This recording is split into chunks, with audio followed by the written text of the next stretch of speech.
Bismillahirrahmanirrahim. Nah sekarang kita harus paham.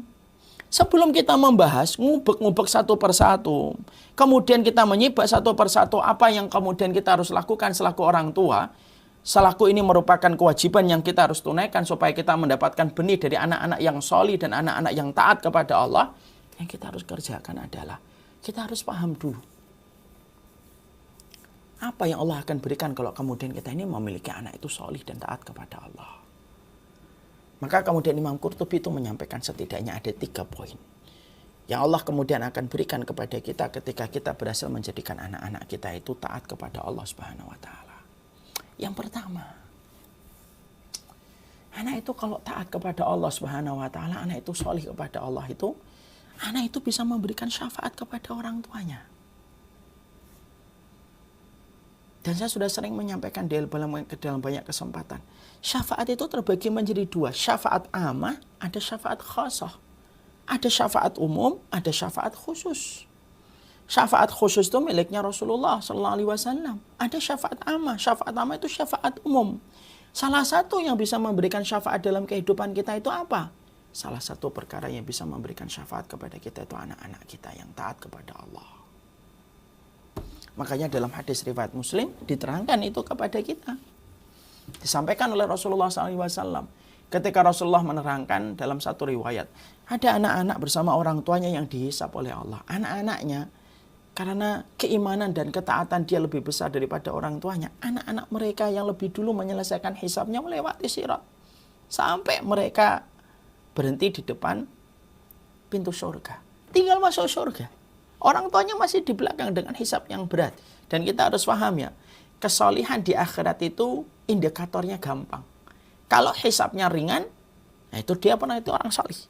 Kalau hisapnya panjang, berarti dosanya banyak yang harus dipertanggungjawabkan dan diperiksa oleh Allah. Ada anak-anak yang mereka itu Masya Allah ya, hisapnya ringan. Fasawfa yuhasabu hisaba yasira, itu dibebankan kepada mereka. Mereka hisapnya ringan sampai sudah berhenti di depan pintu surga. Lah di depan pintu surga itu berhenti.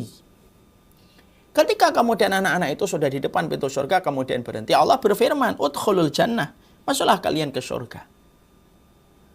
Lalu anak-anak yang sudah di depan pintu surga ini ketika mengetahui bahwasanya di dalam surga itu belum ada orang tuanya, ketika mereka tahu orang tua itu mereka masih di belakang dengan urusan hisab, masih kececer dengan urusan hisab mereka yang berat, perhatikan jawaban dari anak-anak ini.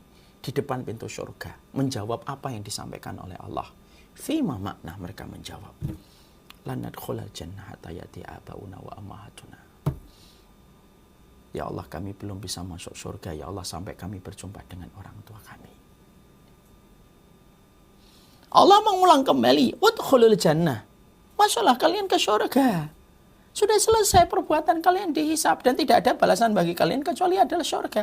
Anak-anak ini kemudian menjawab di depan pintu surga, terpampang seluruh kenikmatan yang sudah ada. Mereka menjawab Allah dengan apa yang Allah perintahkan pada amaran yang Allah sampaikan. Lan nadkhulal jannah hatta yati abauna wa ammatuna. Ya Allah, kami tidak bisa masuk surga sebelum kami berjumpa kembali dengan orang tua kami, ya Allah. Maka karena Allah melihat bagaimana kesungguhan anak-anak ini ketika mereka sudah di depan pintu surga, melihat kesungguhannya, Allah memberikan izin kepada mereka untuk memberikan syafaat kepada orang tuanya. Syafaat itu diberikan kepada orang tuanya yang masih tercecer di belakang ketika menghadapi hisab yang berat. Sampai orang tuanya akhirnya mendapatkan hisab yang ringan karena mendapatkan backup syafaat yang diberikan sama anak-anak mereka. Orang tuanya ngelewatin sirat sampai berjumpa dengan anak-anak mereka di depan pintu surga. Kumpul itu. Sampai kemudian Allah itu berfirman kepada mereka setelah anak-anak itu berjumpa dengan orang tuanya. Apa yang dikatakan oleh Allah pada amaran yang ketiga? Udkhulul jannata antum wa aba'ukum. Masuklah kalian itu ke surga bersama dengan orang tua kalian. Anak-anak genggam orang tuanya masuk ke dalam surga. Dan mereka memasuki surga bersama-sama dengan orang tua mereka menuju kepada ridhonya Allah. Makanya banyak ulama kemudian menyampaikan kepada kita. Banyak orang tua nanti yang dimasukkan surga bukan karena sholatnya banyak. Bukan karena puasanya yang banyak. Tapi ada orang tua yang dimasukkan oleh Allah ke dalam surga. Karena mereka mendapatkan syafaat dari anak-anak mereka yang taat kepada Allah. Maka itulah yang menyempurnakan hisab mereka menjadi ringan. Sampai Allah memudahkan mereka menuju surga.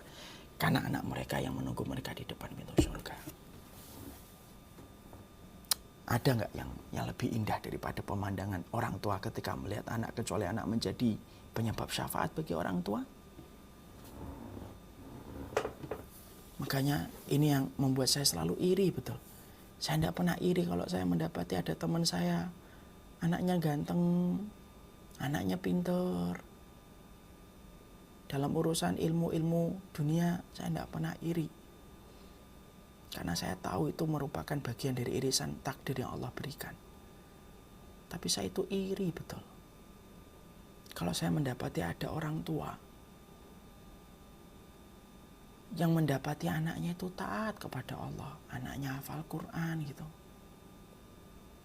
Saya itu melihat seakan-akan separuh perjalanan orang tuanya itu sudah ditanggung oleh sang anak. Ketika anak itu mensolehkan dirinya, mentaatkan dirinya, lalu dia berkomitmen untuk memberikan hadiah kepada orang tuanya, yaitu adalah hadiahnya memberi syafaat kepada orang tua.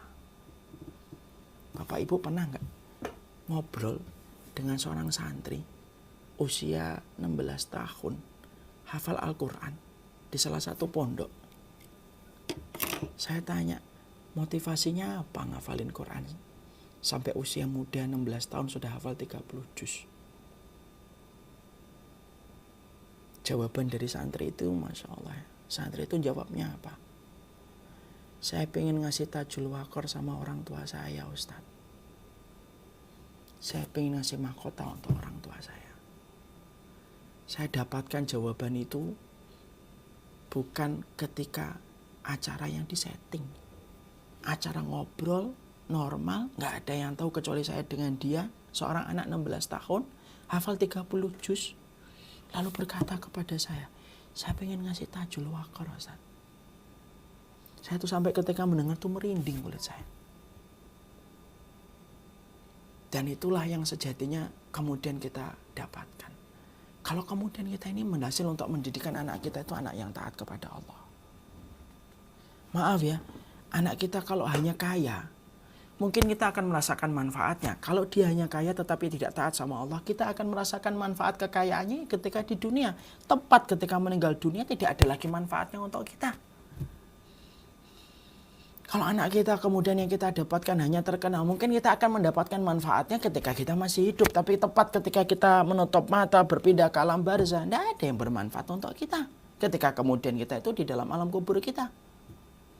Tapi kalau kita mendapati anak kita taat, karena kesungguhan kita ketika mendidik anak kita rela untuk mematikan handphone kita rela untuk bersungguh-sungguh ketika mendidik anak kita sampai anak itu taat. Karena anak itu akhirnya taat sesuai dengan kesungguhan yang kita berikan ketika mendidik mereka. Karena kita tahu anak itu investasi akhirat yang harus kita kembalikan kepada jalannya Allah.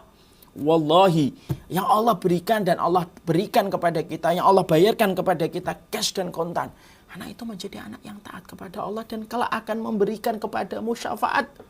Kalaulah saya, kalaulah ibu, kalaulah bapak tercecer di belakang karena urusan hisab kita, entah karena kita melakukan dosa ini, entah karena kita melakukan maksiat ini, maka anak-anak kita itu akan menunggu kita di depan pintu surga dan mereka menunggu kita sampai bertemu dengan kita, baru mereka melangkahkan kaki ke dalam surga. Karena apa?